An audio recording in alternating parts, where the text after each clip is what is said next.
Yeah. All right. Let's do it. Hi. Good morning, good afternoon, good evening, everyone. And thank you so much for joining us today. Welcome to the official book launch. I'm Ksenia Chmutina, and together with Mihir Bhat, today we will be your hosts. And it's our absolute pleasure to welcome you all to the official launch of the Invention of Disaster book. I've got a hard copy, yay. That was written by our amazing friend and colleague, JC Gaillard. So in the next hour, you will hear from JC, as well as from our guests who will be reflecting on the book. But before we start, here are a couple of house rules. As always, I'm sure we're all used to them now. So please post your questions here in the chat if you're watching us on Zoom, if you've joined us on Zoom. If you're watching us live on Facebook, Twitter, or YouTube, please post your questions wherever it is you're watching. We are monitoring social media as well. We will not have time today to respond to your questions or comments, but JC has kindly promised that he will provide the responses later on Radix website. And so if you would like your comment or question to be responded to, we will pick it up from the stream and pass it on to JC later on.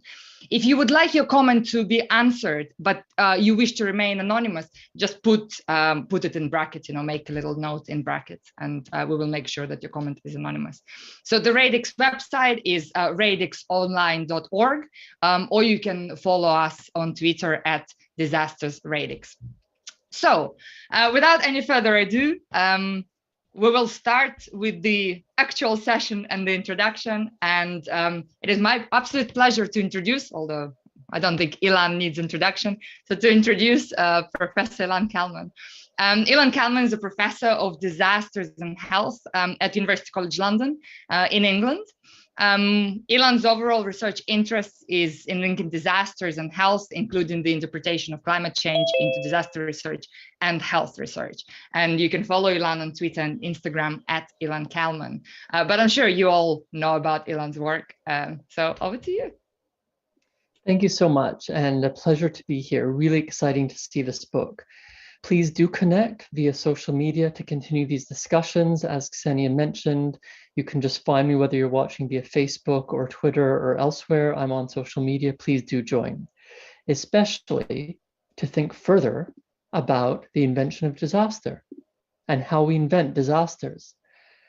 It's particularly poignant and awful that we have yet another entirely invented war. And what is war apart from being invented?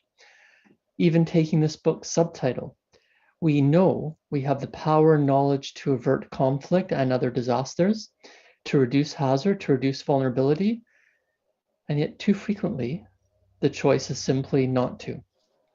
In terms of inventing, it is also interesting how much Ukraine has affected people, which is understandable and fair.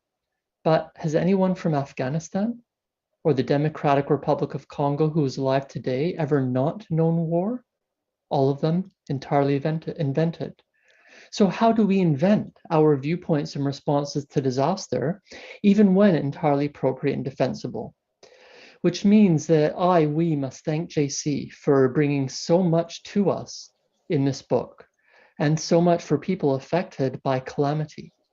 This is the ethos of the book series to which JC's book contributes, and which I edit for Routledge. It's called the Routledge Studies in Hazards, Disaster Risk and Climate Change. Again, you can look it up and submit a proposal. And if we think about that, studies in hazards, disaster risk and climate change, basically it includes all the buzzwords.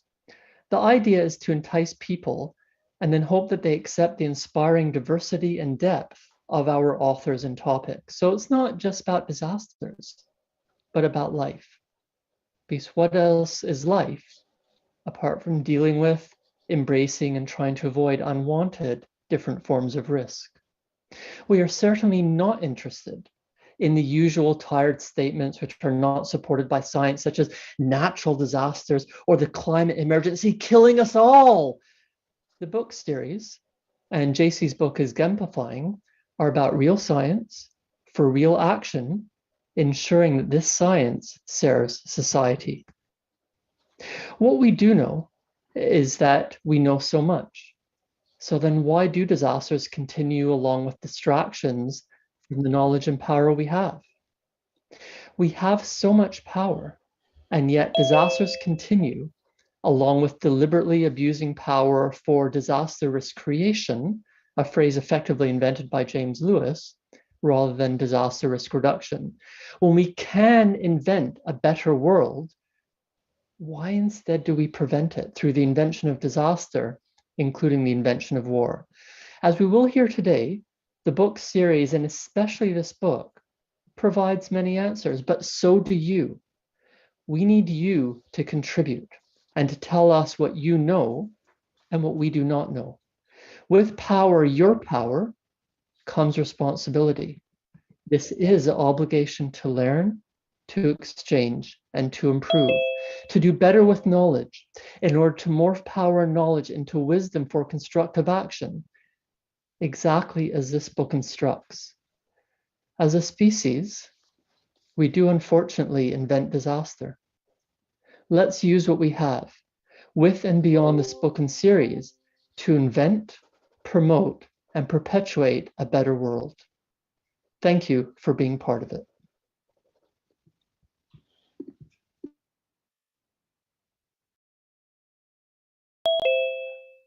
Yeah.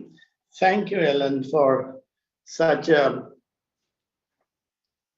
direct and touching introduction to this book. I'm very thankful to both the book series, Ilan, you, Calvin, and and the people with you and JC for offering us this book. When I saw some of the early drafts of parts of the chapters, I thought, yes, this is something must come out and must come out very quickly. And this is something I'd like to both read. And if I had the power and skills that Jesse has to actually write. And I'm glad that has actually happened on 31st of December last year. And we have the book with us. There is work on power and there is work on knowledge related to disaster, but to combine both jointly, we don't think very often beyond power means electricity, disasters, and knowledge means educational continuity. And here we get a chance to think beyond that in a much, much wider way. And therefore, I thought it was very important that this book attracts attention that I hope it does. Also, there is fair amount on hazard and vulnerability, and often repeated. And it's also in great currency lately, but not the discourses around them. And I'm glad this book takes us to those discourses, and that's very helpful for all of us, practitioners, activists, students, researchers, doesn't matter. This book is about disasters inventing, but it not only touches, but fairly actively also tells us about some inventions, I'd like to say, about equally useful about changing climate. And I think a lot of that could be very directly brought to changing climate, and hazard studies both.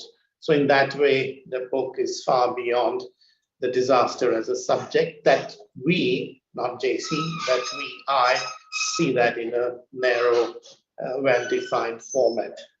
So in a way, this book is about reformatting, and reformatting what we do and reformatting what we think and read and write about it.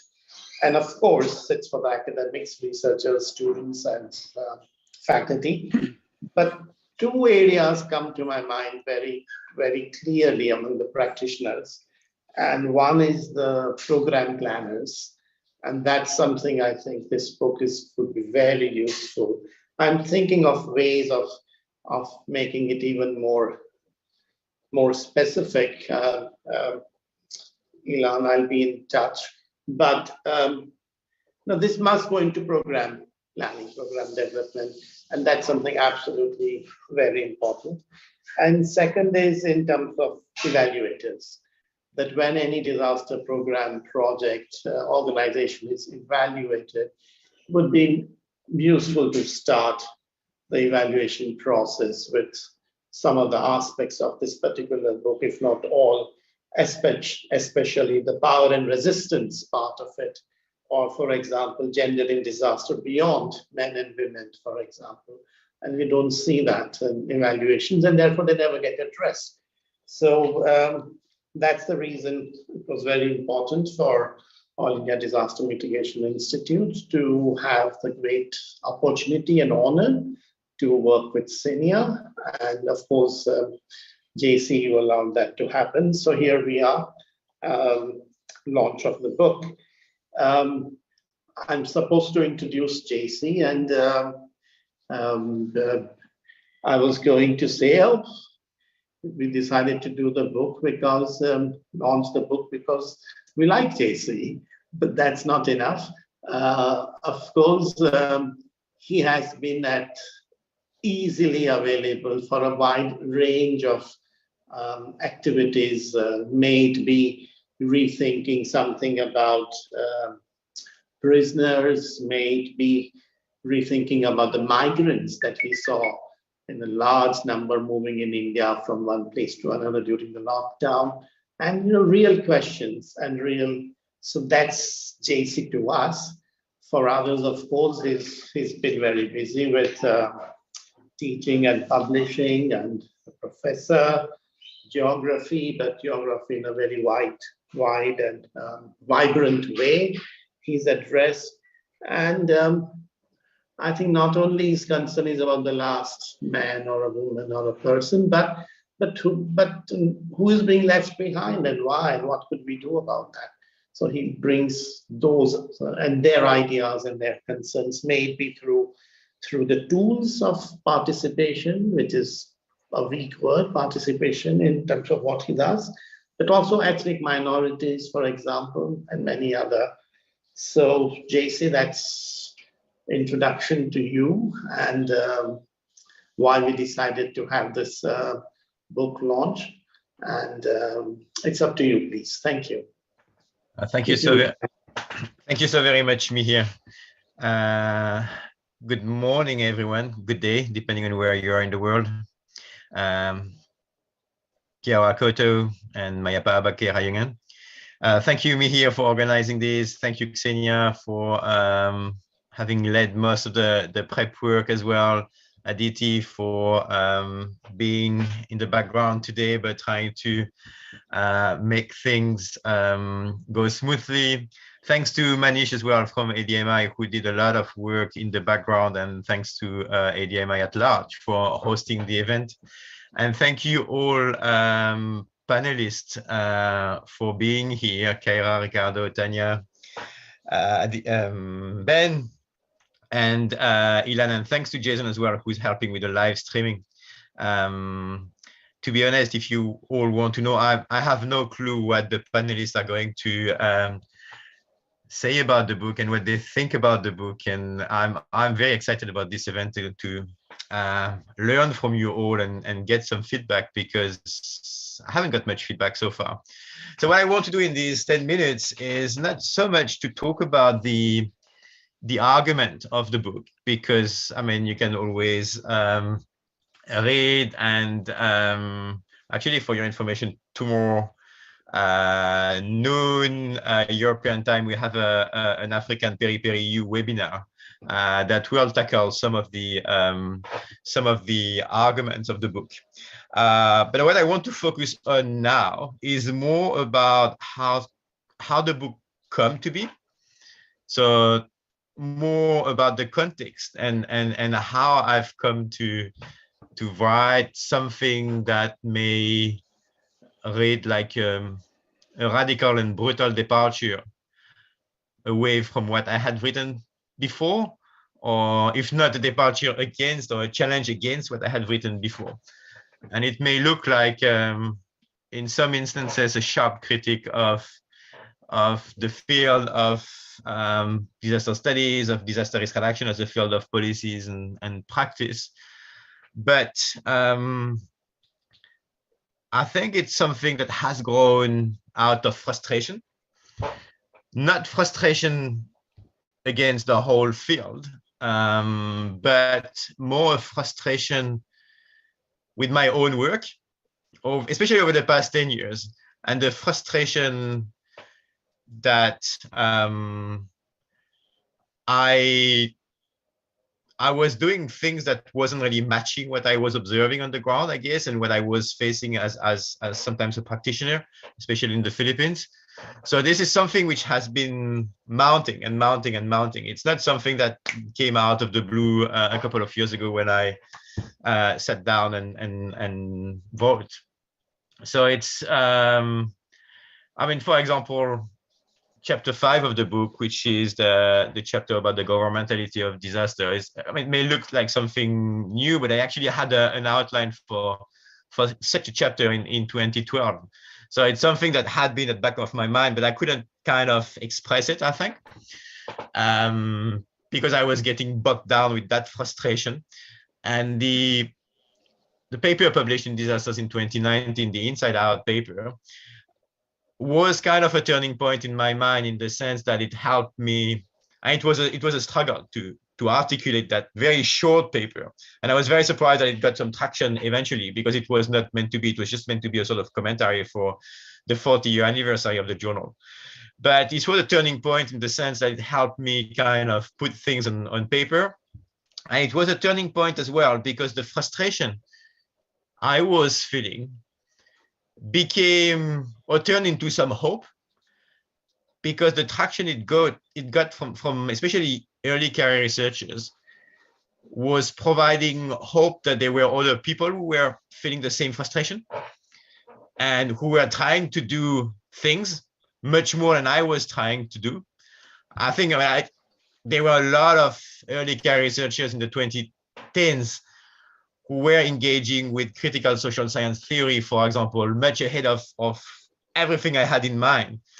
And I realized that after the Inside Out paper, I think, and that gave me a hope on top of the frustrations. It was another layer of motivation, I think. And 2 days ago, I just discovered Kaira's paper, just published in Third World Quarterly, for example, using Foucault to unpack the governmentality of affect. And that was, I mean, that's so much ahead of what I'm thinking of at the moment. And these are the kind of things that gave me hope that I was not the only one frustrated and trying to think about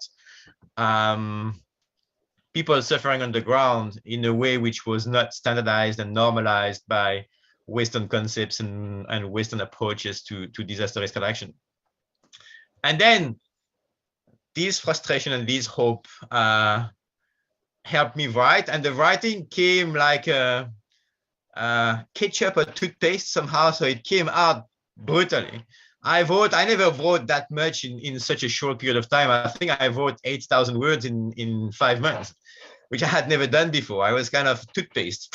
All came out of frustration with that additional motivation that was hope. And that's why possibly the argument in some instances may lack some sort of maturity and cooking. It might be a bit immature in some instances, but I'm happy with that, to be honest, because my concern when I started to write was more about my positionality and how I was locating myself with regards to the argument and with regards to the contents and the chapters I was writing. And that issue around positionality became my handrail somehow. And that's why I hope people will read the book. Hopefully there will be a few. They will read the preface as well. I like the preface. To be honest, this is probably my favorite chapter in the book. It's a chapter. Because I wrote it last, and as well because I had the time to reflect upon my positionality. And it was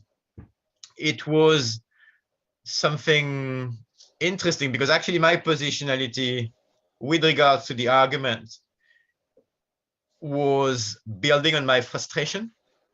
So I was positioning myself from within the system I was frustrated with, rather than providing or trying to speak on behalf of the others in the book.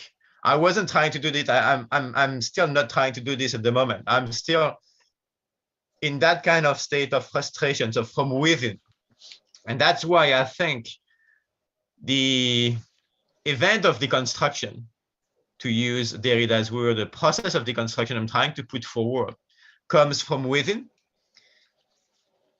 And it comes from within to eventually open up that space outside for others to step in or to explore further diverse ways of understanding disasters and eventually trying to develop some alternative approaches.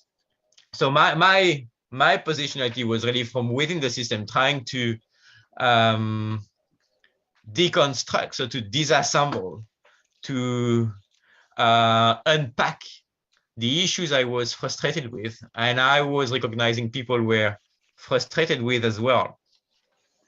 So it was more,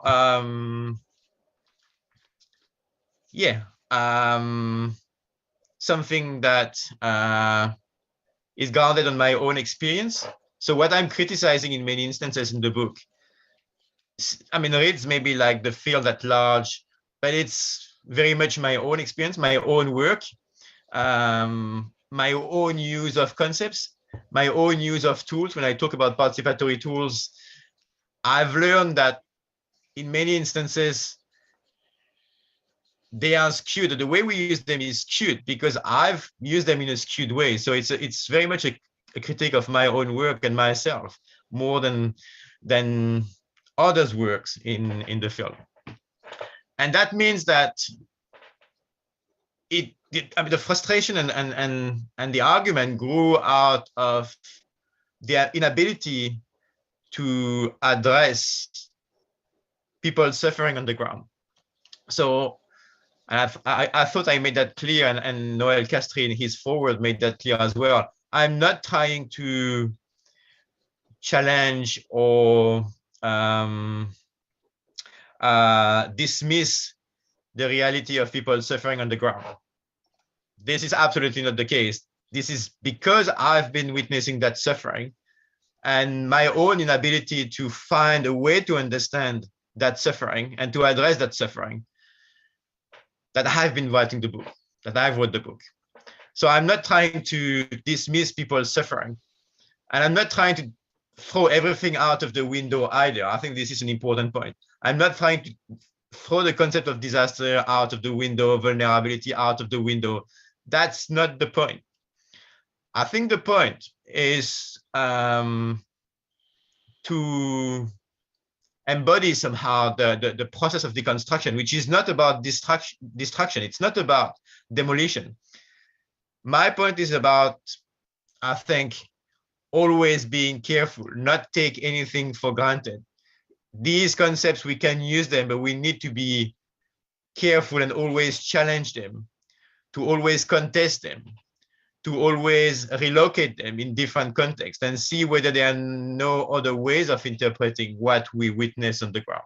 So it's not about throwing everything. It's about challenging and trying to be critical.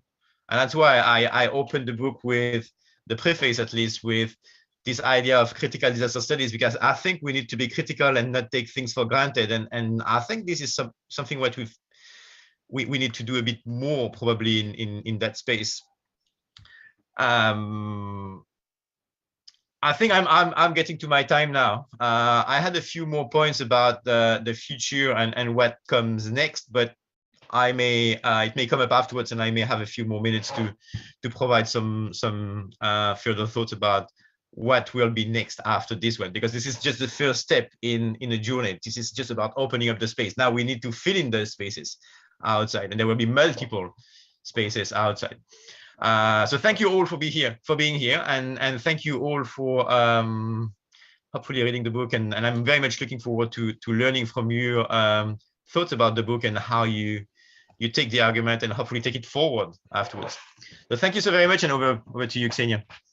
Thank you so much, JC. And it's so Nice, and so interesting to hear you talk about the book, because I think we kind of all talked at you about it as we were reading it. So it's great. Thank you so much for these reflections. And indeed, in the end, you will have an opportunity to talk some more, and we're looking forward to it. And so in the next half an hour or so, we would like to invite our three panelists today to offer their reflections on the book and on the ideas that JC is proposing. And if you have, for the audience, if you have any comments, please post them wherever you're watching the stream. We will pick them up, and JC will respond to your comments and questions later.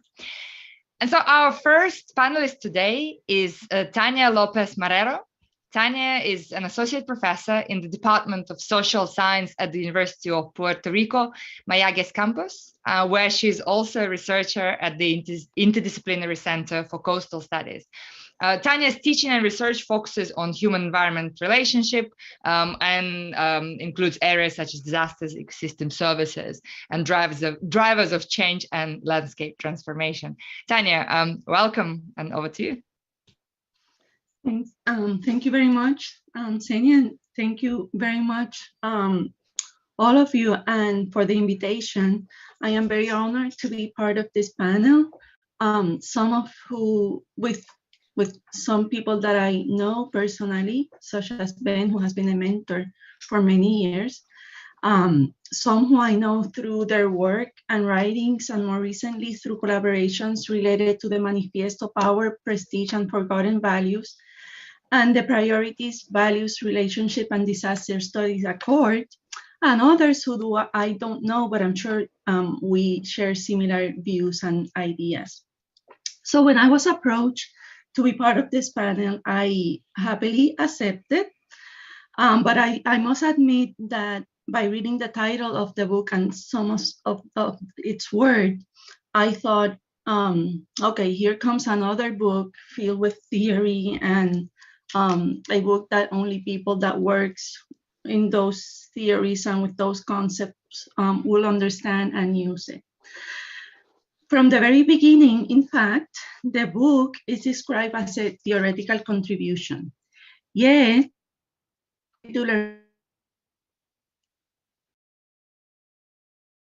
develops around ideas and frameworks, translates and develops these arguments into very relevant, practical, and punctual factors of how disaster studies, scholarship, collaborations, and practices are dominated by Western knowledge and their ideas, view, methods, ways of communicating research results, among others. So I was very happy and pleased to see that very specific issues related, for example, to the process of publication, peer review, open access policies, the so-called gold rush, and who gets to publish first the results of disaster-related research were discussed in some of the chapters. This book, particularly chapter 2, took me back to my years of graduate students when I was reading all of this disaster theories and conceptual frameworks. So I really appreciate the summary of those theories, conceptual frameworks, and paradigm shifts that are provided in a single chapter with all the different sources in preparation to the development of the author's argument. In my case, I was very much influenced and still by the vulnerability paradigm, the pressure and release framework, and the circle of capacities, along with associated methods such as qualitative and participatory methods in nature. So reading this work made me think that even though I still use those concepts and those frameworks, they need to be, as JC said a few minutes ago, critical about them and to think beyond the theories and the concepts and the ideas that we are exposed and that we have written and researched about. As the author said, the book encouraged the emergence of a more diverse set of worldviews and ways of knowing for both studying disasters and informing policy and practice of disasters risk reduction. Moreover, and as explicitly mentioned in the title, it elaborates in issues of power relationship, inequal relations, and how Western knowledge and institutions shapes and guide research policy and practice, and how by such discourses are perpetuated.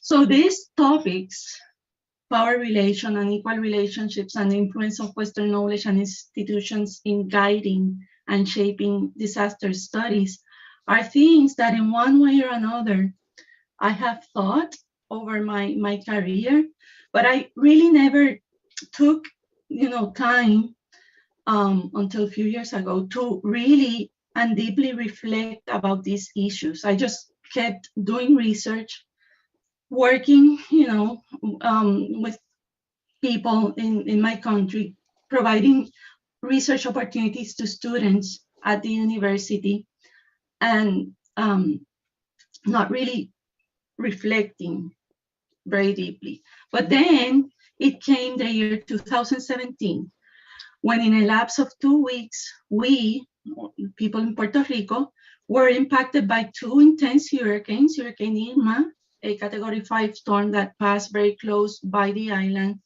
and Hurricane Maria, a Category 4, almost Category 5 hurricane that made landfall. 2 years later, in January of 2020, we had a 6.4 earthquake, and that same year, as in most places, the first cases of COVID-19 were reported.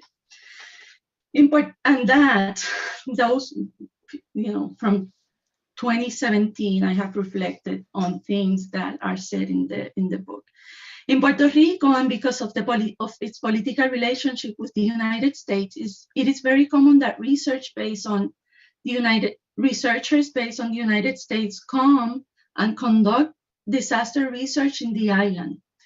We have seen and documented it, particularly, for example, ecological studies that are conducted in the so-called Luquillo Experimental Forest, with it's part of the Yunque National Forest, a forest managed by the U.S. Forest Service, but also research being conducted by outsiders, researchers in other disciplines and topics as well. While reading the book, particularly chapters 3 and 7, I could see myself and my experience, along with the experience of other colleagues, reflected in terms of the already mentioned power relationships, unequal relationships, and how Western knowledge and institutions shape and guide research. In this sense, I welcome and applaud the book, along with related efforts like the Manifiesto and the Accord. It is good that it's written and that researchers, for example, from the natural sciences and the engineers, and also funding agencies have the opportunity, hopefully, to read this book, okay? To read about such topics and to be aware that it's not un invento nuestro, it's not something that we are making up when we bring up some discomfort and dissatisfaction with the way sometimes we are approached to collaborate in post-disaster or disaster-related research. For the sake of time, I will just mention a few examples of those situations, and also situations that hopefully exemplify some of the arguments of the book. As I said, and because of our political relationship with the United States of America, it's usually that we are contacted to collaborate in developing projects and research proposals. While some collaborations are genuinely sought, it is true that sometimes, and because I have some attractive characteristics to pursue inclusion, including, for example, that I work in a minority institution, that I am part of a social science department, and of course that I am a woman, those elements sometimes drive that collaboration instead of the right reasons of why a collaboration should be established. Again, in some cases, the collaboration pursued because of the right reasons. Yet, when I am contacted, already the research topic and the funding agency is selected or identified. In the worst cases, and it has happened, I've been contacted when the proposal is already written. And as I have been told, they need a social scientist. And if it's from a minority institution and a woman, much better. Such collaboration, when both research topic and funding agency are already established, are very problematic, regardless of the good intentions. First, they bring outside experts with preconceived notions of what people need. And when I mean people, I'm talking about the people that might be part of the research, but also us as at the institution that conduct research. What is needed to be more resilient and less vulnerable in the face of future disasters. Those external voices are much stronger in establishing the agendas. Also, the emphasis on the output, something that you have to write a priori as a part of a proposal, is problematic because it emphasizes too much on the output rather than the process, something that it's also mentioned in the book. And the emphasis on the output rather than the process certainly affects what makes sense to people or the way things can be put forward by the people that experiment and live on post-disaster condition, okay? Not even these collaborations bring outside experts on the topic as part of the proposal development, but also experts on writing. So what are the words? What are the ways things are framed? The structures of the sentences? What is that the funding agencies expect? So in that process, even though they might think in a way that they are helping us to build a more robust proposal to be funded, they are changing the ways that we express our research goals, our ideas, our arguments. And that, for me, it's very problematic. It doesn't have to do with the language, if it's Spanish, English, or whatever language it is. It's the way we think and express. It's sometimes and too often completely changed. Okay? So something that the book brings is the outside experts or outside researchers. I think that it's something that we need to look more carefully. What means to be an insider or outsider?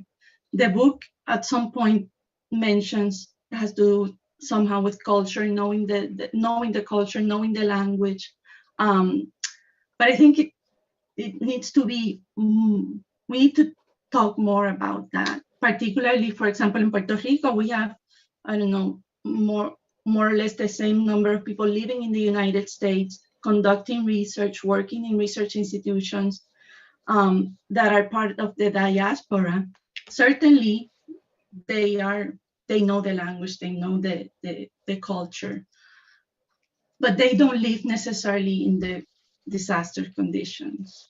So there might be a tension there that also could affect collaboration. And also the power relationships that occur locally between local researchers. Okay, so that is something that I think for another conversation we should talk about. Okay, just some final notes related also to how all this shape our research. The quest for, as chapter said, mentioned pantometry, or the need to measure, count, provide evidence for the funding sources of the research impact, also emphasize too much on the outcomes rather than on the process.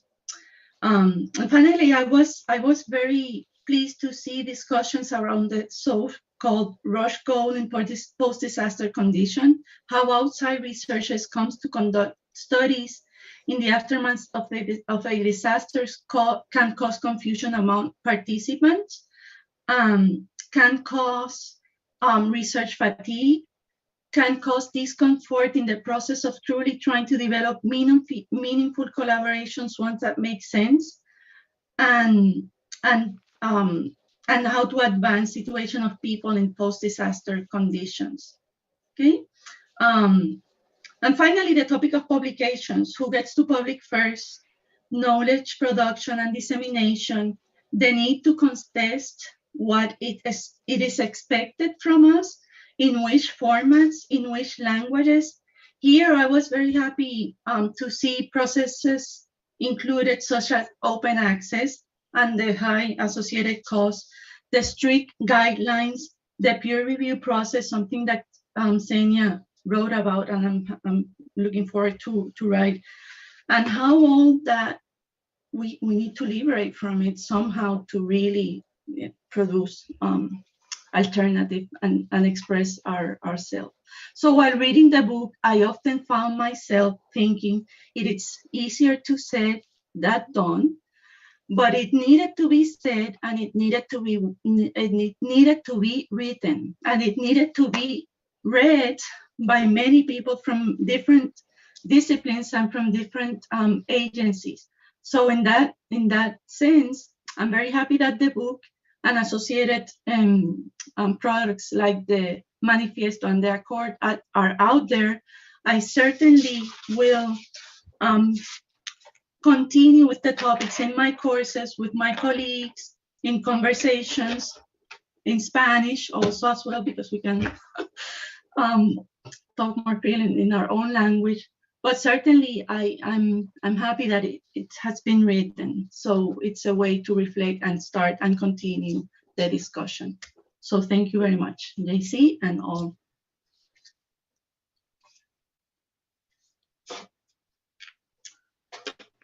So I'm done. That's it. That's my invention for today. Thank you, Tanya. And who would not agree that this book needed to be written? Absolutely. And the use that you said in the classrooms and many other ways of using it.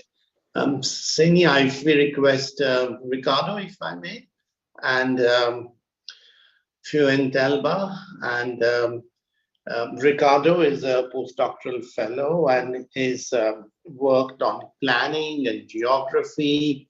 He has interest in urban areas, the politics of disaster and international development. He's from Chile, and we request you to give your comments and review about the book. Thank you. Thank you very much, Mihir. Well, it's really an honor to be part of this book launch. So thank you very much to JC, Xenia, Mihir, the fellow panelists, and everyone involved in this event. And I want to start my intervention remembering when I met JC back in 2019 in Copenhagen during a winter school. And I remember JC asked the participants of the school who had actually read the Interpretations of Calamity book edited by Kenneth Hewitt and published in 1983. And to my surprise, not many of us had actually read that book, and I had, so that's why it made really little sense to me.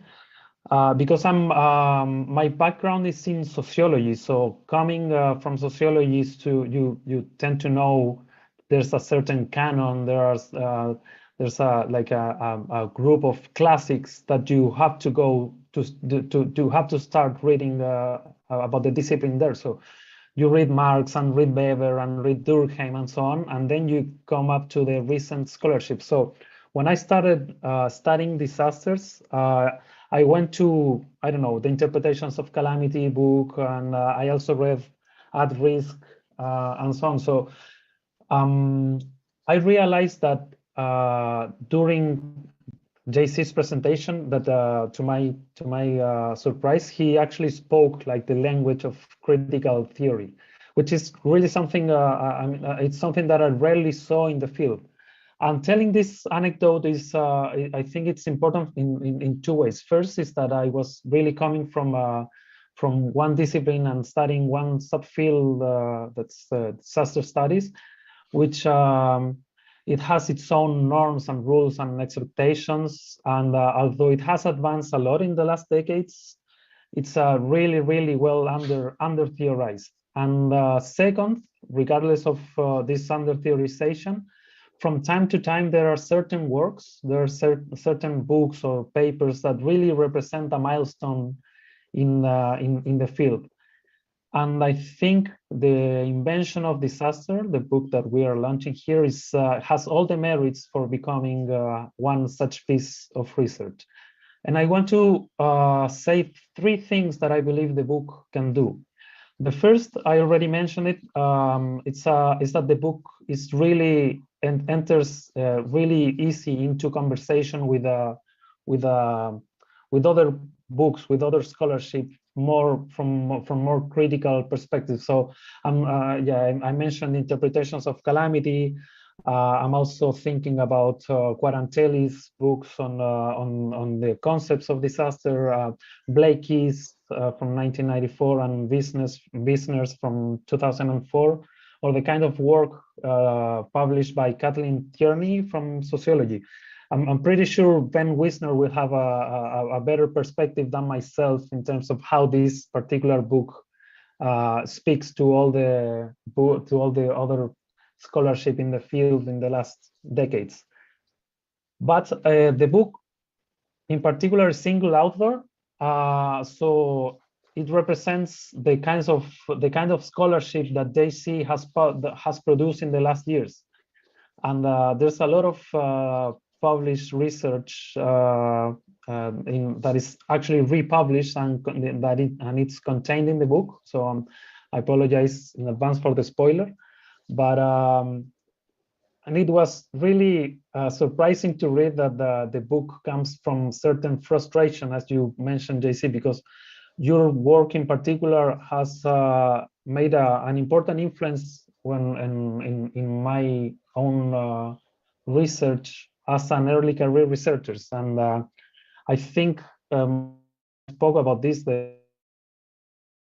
notion of framing myself, of positioning myself as an internal researcher, studying my own disasters, and also my interest of developing a more historical perspective to building up research. So resisting this gold rush for studying like more recent and big disasters, but also theoretically, like how you work on how you review or criticize the vulnerability paradigm. And I think your work, your recent work, and obviously this book speaks a lot with the other conversations on vulnerability in particular. And I'm thinking here about Viola Jacobs or Jason von Medding, for example, on their own work on disasters.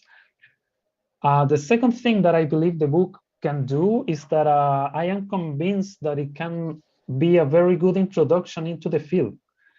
And Tanya also mentioned chapter 2, and you give a very detailed conceptualization of the main concepts of the field. So, you know, the ones like hazard, vulnerability, resilience, and capacities.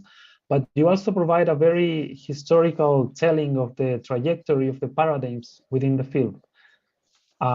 This is, again, not the kind of introduction that you can find in an encyclopedia or in a handbook, but it's a more critical introduction into the potentialities and limits of disaster studies as a distinct field. And in that sense, you make a very compelling argument about where you stand in terms of the trajectory of the book, and you make very explicit by the end of the book that you are inspired by the younger generation of scholars.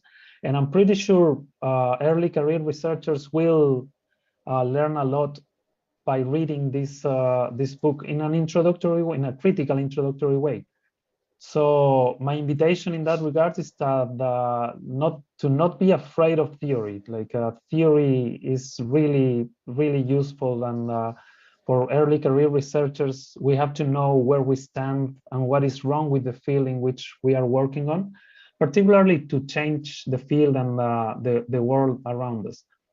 And my final point is, so the third thing that I believe the book does very well is that it represents a milestone to advance a future, to advance a conversation, but also to see what the field can be in the future. And this is the most important contribution of the book. The book is not an empirical book, so it's you will learn some about particular geographies. And the case of Philippines, I think it's very highlighted given your experience. But this is without a question a theoretical book, and deeply theoretical, and it's dense in the good sense. And there's a huge range of intellectual work from the Frankfurt School to Foucault and Gramsci and Derrida and Spivak and Edward Said and Ival Quijano and Achille Mbembe and so on. I think theory is important. Like I said, I want to invite readers to look at this book without being afraid of it. Given my background, I think practice without theory is blind, and but theory without practice is kind of irrelevant. So the point is, what kind of theory your book is really helping to develop to inform which kind of practice. And in that sense, the most important contribution of your book relates to the relation between power and knowledge, and that's why Michel Foucault is so central here. And one last thing is that I am definitely not the first to say this, but we're working in a field that in an ideal world shouldn't exist. Like if we really tackle all the structural causations of disasters, there shouldn't be a disaster studies subfield of scholarship. And I think that your book in particular, your work in general, and this book in particular, it's really advancing towards understanding many dimensions of the multiple and complex causes of disasters, so which are not only material but also discursive. And in that sense, what we really need is to move towards theories of, you mentioned this, JC, in your introduction, to really co-constructing different ways of understanding harms and sufferings, and of hopes, of resistance, of power and transformation. And I really like that the book ends up with more questions and answers, and it's making an invitation to rethink the field to its core. So it's really about understanding how we invent the concept of disaster. So as Noel Castries mentions in the foreword, this is really a book that is a call to arms.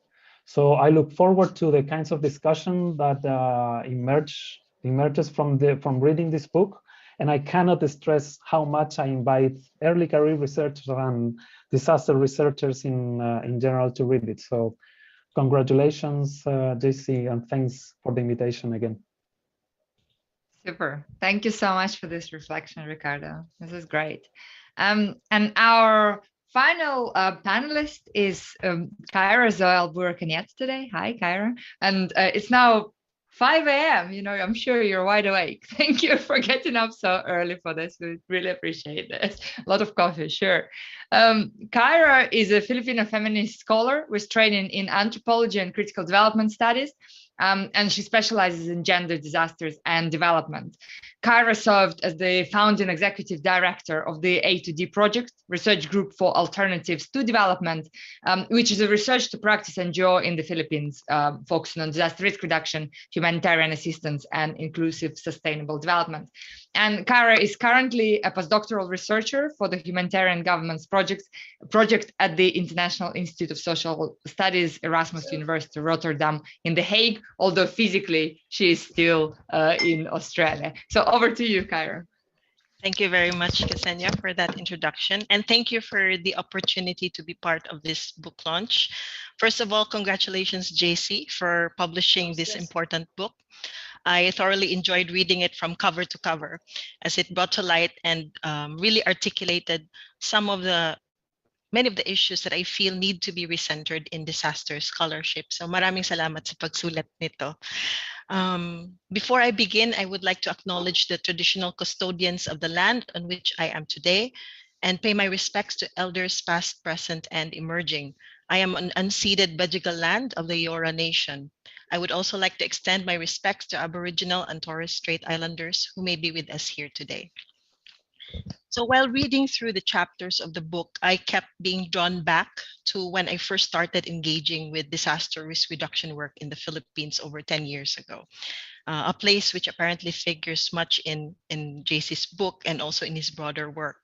Specifically, I was looking back to the moment when I first began to question the paradigms upon which our understanding of disasters is moored. Thus, I begin this response and reflection on the invention of disaster by sharing with you how I encountered discourses of disaster as a scholar/practitioner from the Global South, and how eventually I began to see the dissonances with what I was seeing and experiencing on the ground. This, I think, exemplifies and brings to light many of the tensions foregrounded in the book's exploration of power and knowledge in discourses surrounding what we have come to know as disaster. Like many, I did not start out as a disaster studies scholar. My background is in anthropology, gender and development, and embracing an explicitly feminist standpoint. In 2010, I founded a research to practice NGO in the Philippines, as Ksenia mentioned earlier, at a time when specific notions about disasters and about the Philippines being disaster prone was increasingly capturing the public imagination locally and globally. Inadvertently, through my NGO, I found myself catapulted into the realm of disaster research and practice. Being initiated to the world of disasters also meant that I was introduced to the conventional understandings of disasters and risks. And I was smiling when I was reading the part when JC mentioned in his book the formula disaster equals hazard times vulnerability with its various iterations, because true enough, that was how I encountered the idea of disasters. Admittedly, I was enamored by these discourses, and I was quick to flaunt my so-called newfound knowledge and eventually adopted terminologies and frameworks I learned from the workshops and trainings I had attended. Not that they weren't valuable. They were valuable in a sense that they provided me with a starting point for a critical deconstruction of disaster knowledge which followed. What sparked that deconstruction was when I was asked to help document and assist a community-based disaster risk reduction initiative in one of the towns in my home province of Cebu. During that time, the town was being nominated for a major international award on disaster risk reduction. True enough, what people were doing in their communities was very inspiring. I had never before witnessed that kind of commitment to and participation in disaster risk reduction programs or in development programs more broadly. However, when I was talking informally with community members, I was struck by what one of them expressed, although my memory might be flawed, but it was something like this. What is it that we're doing again? Yogo framework, 10 essentials for creating resilient communities, climate smart DRR. So many people have come to our town asking about our DRR program, making us use different indicators and checklists for different frameworks to see if we are resilient to disasters. And to be honest, we just do what we do based on our knowledge of our island, our people, the weather.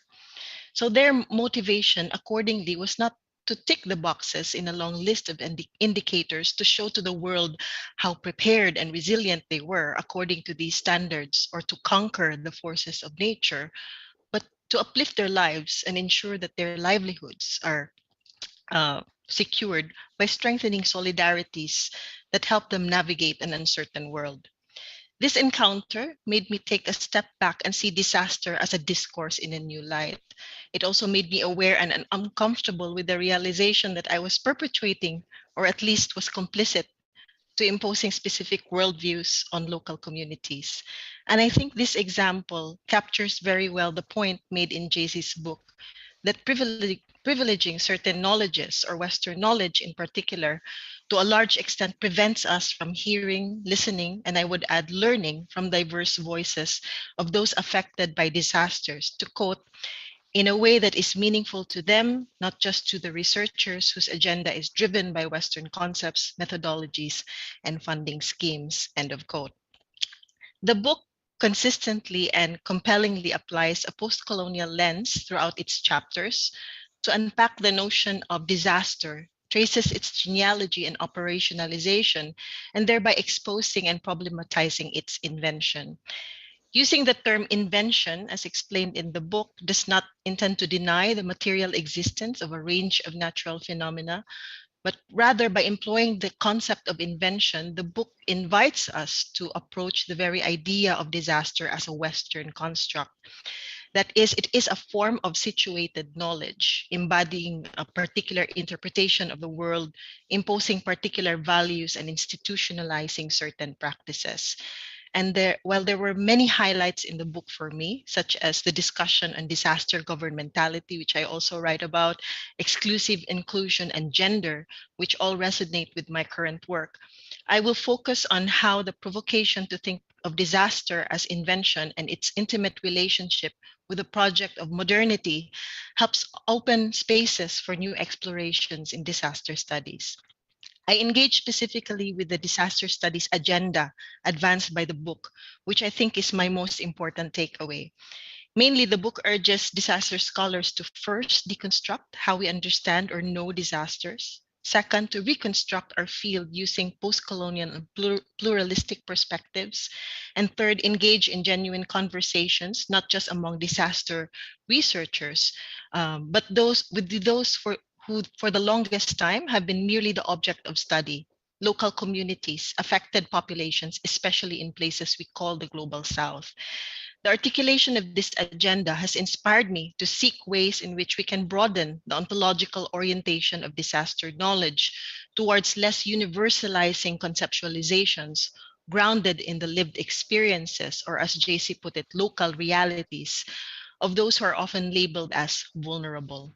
Now, vulnerability, as discussed extensively in the book, has come to be associated with a lack of capacity, lack of education and resources, and so on, often without much critical reflection on the role of power and social inequalities that produce these conditions.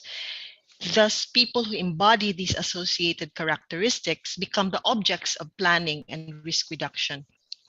The vulnerable are those that are seen, counted, and fixed, but whose views and aspirations are rarely considered. Yet, the vulnerable, more than anyone else, are also those who live, feel, and intimately experience the processes and consequences of attempts to make them prepared, disaster ready, and resilient. Hence, in this sense, we may regard vulnerability, and I'm drawing inspiration from the work of Judith Butler on vulnerability and resistance, also as a form of situated knowledge that can provide us with a critical resource for understanding, unmasking, and potentially resisting and reshaping hegemonic disaster knowledge. Hence, I believe that one of the ways we can undertake deconstruction and reconstruction, as called for in the book, and as we are invited to do so, is to start from what I call in my own PhD work, epistemologies of the vulnerable. Lastly, on the third point, calling for dialogue and alliance, especially relevant to us who conduct research and produce scholarship, I was stirred by the emphasis on reflecting on our relationships with fellow researchers, local researchers, and I'm still trying to think whether I am local or not, and of course, study participants and the role of power. The manifesto on power, prestige, and forgotten values that the book mentions does a wonderful job of foregrounding the necessity of recognizing ethical dimensions of producing knowledge, especially in context of disasters, where power imbalances are so stark. And one crucial realization I got from reading the book is the importance of framing research, not simply as knowledge production, but research as solidarity, not in solidarity, but research as solidarity. Through solidarity with those committed to challenging Western hegemonies in disaster studies, and especially with those who reclaim the label of vulnerable, I believe that there are many possibilities with pushing through the agenda set forth in this book and beyond. In sum, I think this book is a must read for students and scholars interested in disasters. It not only invites us to rethink how we have understood disasters and question notions we often take for granted, such as inclusion, gender, and resilience, by providing critical tools of analysis using a post-colonial lens. But also, and most importantly, it inspires us to push the boundaries of conversations towards pursuing an approach to disaster studies that accommodates diverse ontologies and epistemologies. And finally, what I like about the book is that it remains open-ended. It does not provide definitive answers, but certainly open spaces for a renewed critical engagement, especially for those considered ECR like myself. It is welcoming to researchers and practitioners like me who take on non-conventional approaches to studying disasters, especially using feminist perspectives that often do not enjoy much attention in conventional disaster studies. So thank you so much for this book. Thank you so much, Kara, for the kind words, Ricardo and Tanya as well. It's good to be reassured somehow that I'm not the only one thinking in some probably unorthodox ways that I express in the book. And one thing that you somehow pointed to is that indeed the book asks more questions than it provides answers, and it's purposefully so. That's really the motivation to open up that space. And I never wanted to step out, I think. And I hesitated for a long time whether I should include my chapters 8 and 9, to be honest. But now, Kara, after listening to you, and I guess it's the story from San Francisco in Cebu, or yes. So okay, because I mentioned it, I think in chapter 9, and I don't know that place at all. But it looks like what you're saying about we do what we do is the argument I'm trying to put forward in the context of people behind bars in the Philippines as well. So I was kind of worried about this argument being that of someone who has never been behind bars in the Philippines, but trying to work out an argument. But I think if it makes sense outside, then because I think that's the chapter where I'm trying to be the boldest somehow in terms of providing something which is a bit more definitive, although I pitch it as a hypothesis somehow that there's a hidden transcript of DRR behind the formal discourse and practice and policy of shiny plans and shiny actions. So thanks all for this reassurance. I think it's important, and that indeed leads us to what we do next all together.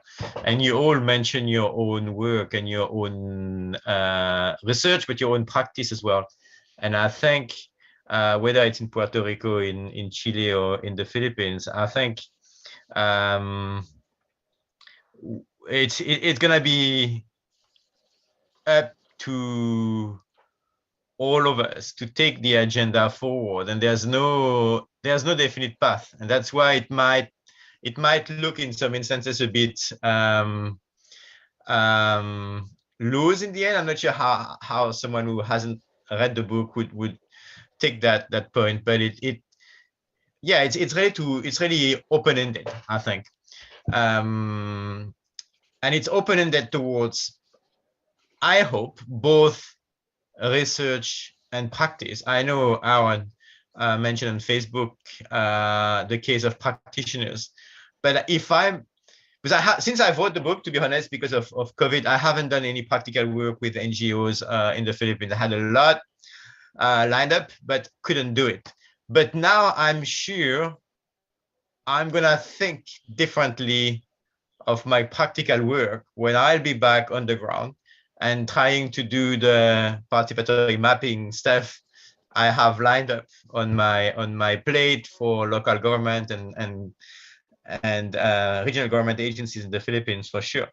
And I have written a small piece on the Radix website, a short blog about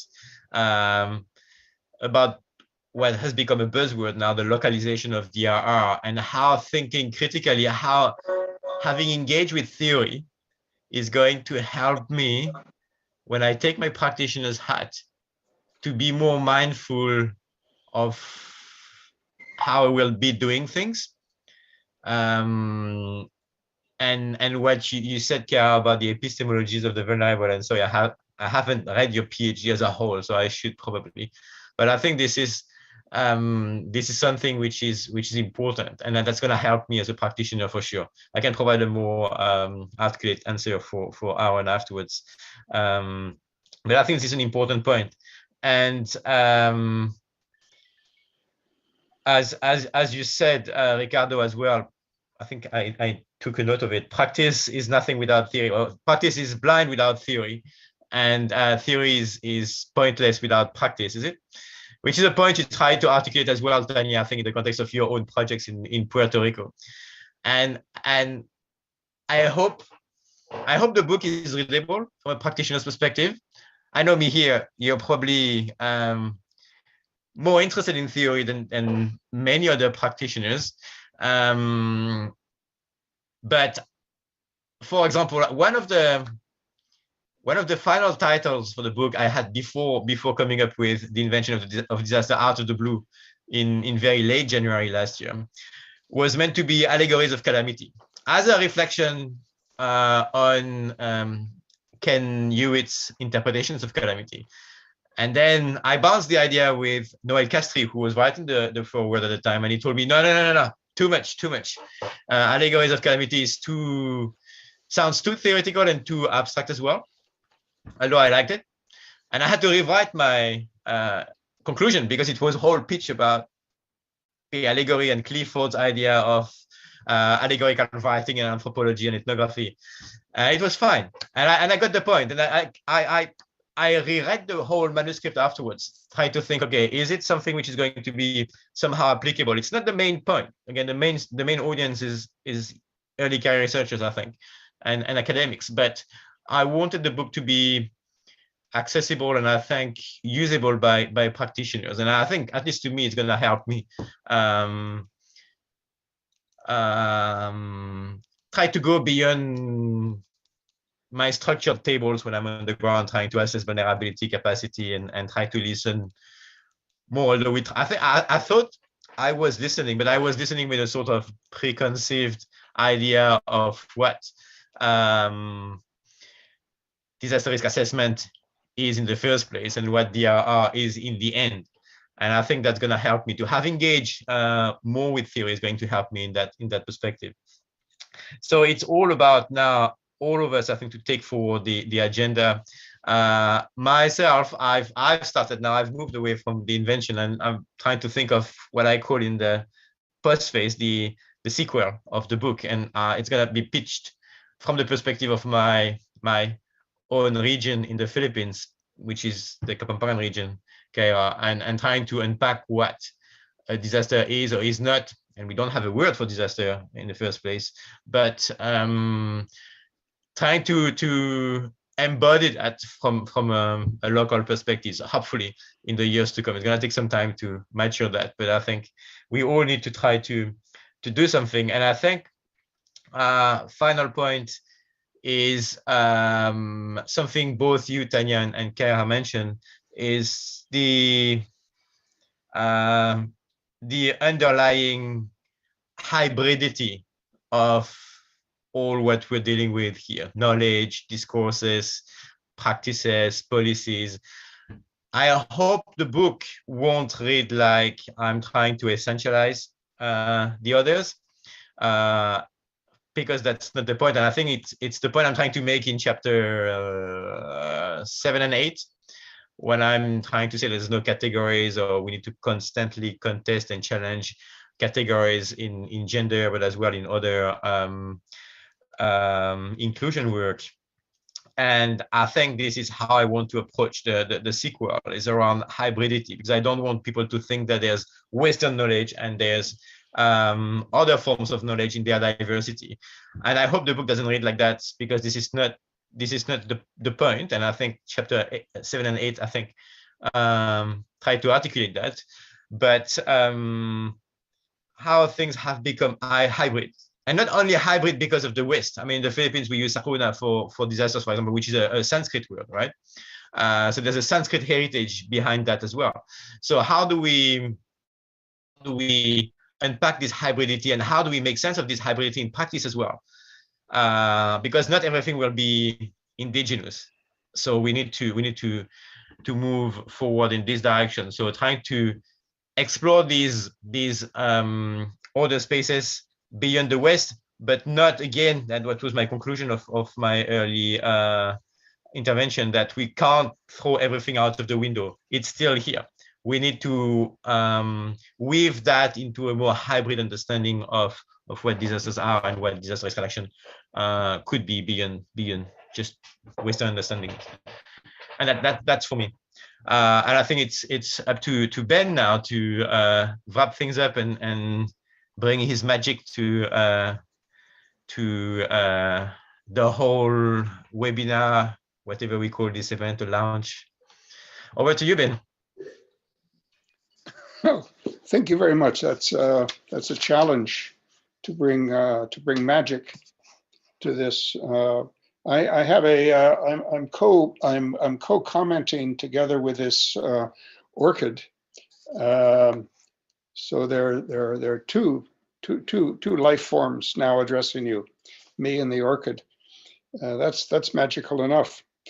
JC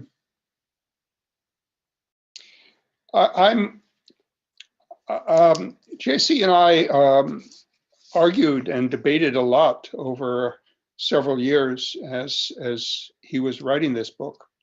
I never liked the book, and I don't like it, and I'll tell you why. I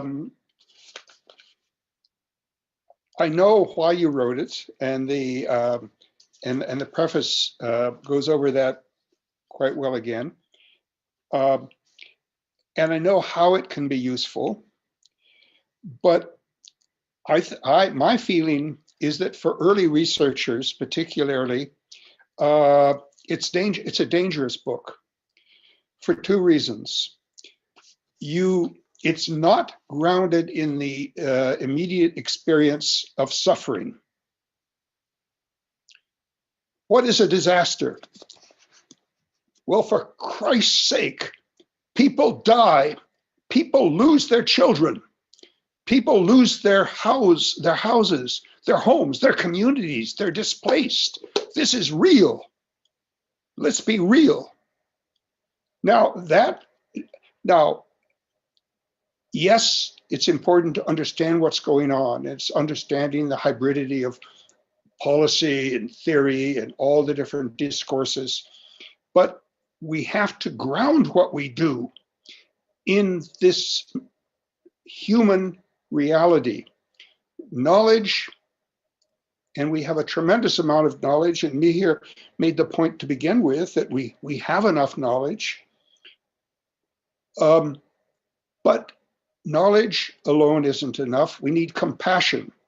And from compassion flows action. Knowledge, compassion, and then action. And then we can reflect again on action.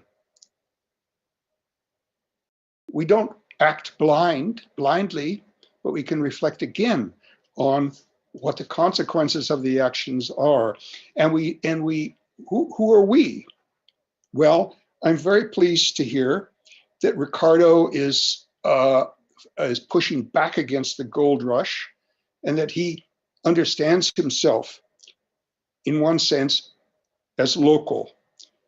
But on the other hand, Chile is a very large place, and you are actually an outsider in some parts of Chile, in other parts not. Nevertheless, we have to try to lift up the voices and allow space for the voices of local people.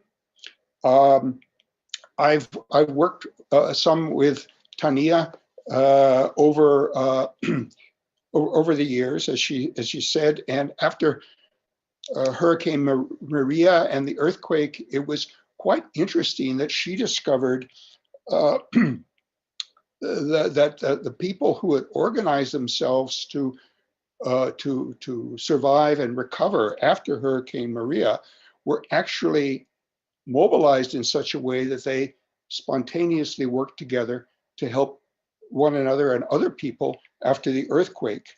So likewise, Kara's work in the town in Cebu reassures me that it is possible to collaborate without dragging a whole lot of our own baggage from wherever, whether it's Sanskrit baggage from long ago, whether it's my own Pali language baggage since I studied Buddhism, and that's the language of the original texts that were written down about 400 years after the death of Gautama Buddha, where there are lots of different baggages we can carry, not all of them, in fact, Western or Western European or those inspired by the European Enlightenment. I'm reassured that that the three early career researchers who've spoken enjoyed the book, found useful things in the book, but I have a deep fear that there may be other early career researchers who may be misled because the book doesn't contain enough of the sequel. It doesn't foreshadow the sequel. It doesn't have a few hints of what is possible if indeed, just to quote from the preface, some hints that would lead the reader to understand there will be and can be a reconstruction of disaster studies from multiple subaltern perspectives from the non-Western world. Now that I'm desperate to see that sequel. Whether it's focused around a particular culture and group of people in the Philippines, in Luzon, the Kampangan people, or whether JC uses that as a way into this alternative set of discourses that would embrace other people. He and I have been emailing recently about Swahili, for instance, the language I speak and spoken for many years in East Africa. And in fact, whether or not there is a word for disaster there, and how one proceeds. So I've been overly dramatic for dramatic purposes. You wanted magic, I gave you drama. I don't hate the book. I'm worried that there may be some misunderstandings because for those two reasons, that I'm really looking for some sense of grounding in the actual suffering of human beings. That has to be part of the ethic. I actually tried to get language about the actual suffering of human beings, into the manifesto and the accord. I resisted signing on for some time because I felt that was a need that needs to be expressed there. When I was doing my own PhD research in Kenya on how local people, how ordinary people cope with drought, how they respond to droughts, what their strategies were. I weighed and measured children under 3. I used I got myself trained in the use of anthropometric instruments and statistics at the University of Nairobi Medical School. And there I was with this toddler in a winnowing basket held up by a clock-face scale on the branch of a tree. And the father came up. I had been dealing with the mother and the siblings. The father came back from market or wherever he had been, and he said, "What in Swahili? What on earth are you doing? My child is not so and so many kilos of meat." And I was very embarrassed and very apologetic and tried to explain what was going on. But that was a bit of a wake-up call for me in terms of research ethics, and it's an experience that stayed with me for years and years and years. And I think that that notion that these children who are at risk, these children who suffer, who attempt themselves as children to cope, but also try to protect their siblings, younger children, and the parents and others in a community, or shouldn't use that word, I suppose, in a locality who try to protect the children. Their knowledge is what we're trying to get at, and we're trying to help enlarge the spaces for their own knowledge to find application. There is plenty of knowledge, as Mihir said. The question is, why isn't it used? And that's the last thing I want to say. It's about governmentality, and I think that's a very strong part of the book here. And really, the fact that knowledge actually gets blocked, knowledge gets ignored, knowledge gets distorted. That is local people's knowledge by forms of power as they're applied through administrative, but also political, economic, and social systems. So I guess that's about what I have to respond. I appreciated the Kyra, Tania, and Ricardo's interventions very much. I think we've gone some way in celebrating the book, but also in challenging the book and challenging us all to work together with JC to enact a second volume in our own work, through our own actions, but also to give whatever helping hand we can to JC along the way in actually getting a sequel into print. Thank you.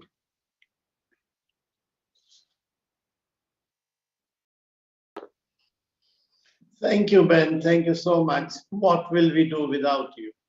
I'm so glad you agreed to be with this group, and I'm so glad that you raised the questions that you raised, and both the living beings, you and the plant, and also the magic or the dramatics, whatever. But I'm very glad. I think the book has served its purpose, that we start questioning and challenging ourselves and others that we read around. Thank you so much. I was supposed to introduce you, but obviously everybody has realized there is no need to introduce Ben. We just can't do without him. Thank you very much, Ben, for this reflections on the book, but also the way how to go forward, not in terms of activities, but in terms of knowledge. Sneha, how shall we do? We are beyond time, and I would like to just mention that if Ben always encourages, so I tell a small, I think it's useful. I was telling my son that I have this book launch and we'll be discussing this. And then I briefly explained, very briefly, because it always helps to get the book in your things that one has read. And he's doing his third year in college in philosophy and language, Sanskrit and Urdu and Greek and Indian philosophy. And he said, oh, this is all very exciting. And this is about ways of reading and writing. And the next thing should be ways of seeing. So maybe a book about the visual vocabulary of disasters and how disasters have been invented or not invented through not the words and numbers, but through the photography. He said, why not a film on that, not a book as a sequel? And that's something I'd like to leave behind, that this exceptionally good book, we need to bring it to people with caution, as Ben said, but also encouragement at the same time. Kyra, you very well, and Tanya and Ricardo pointed out. So thank you from me, and I pass it on to Sneha, please. Thank you. Thank you all so much for joining us today. It's been an absolute pleasure to listen to all the reflections, and Mihir and I had so many conversations kind of behind the scenes, in preparation to that. It's been wonderful to see so many people in the audience as well. As we mentioned at the start, we will compile comments together, and JC will provide the answers on Radix website, and then there will be a follow-up. So please watch this space on the social media. And if you indeed want to learn more about JC's work and the work of like-minded people, please follow us on Twitter at disastersradix, and also follow JC on Twitter at jcgaillard_UOA. Thank you all so much for joining. And we're looking forward to the sequel, JC. No pressure. Indeed. Thank you very much. Thank you all for your contribution and your kind words, and for the challenges, Ben. Because I very much agree with what you said around the need for the sequel and probably more grounded perspective. That's the next step. That's for all of us. That's our agenda. Thank you all.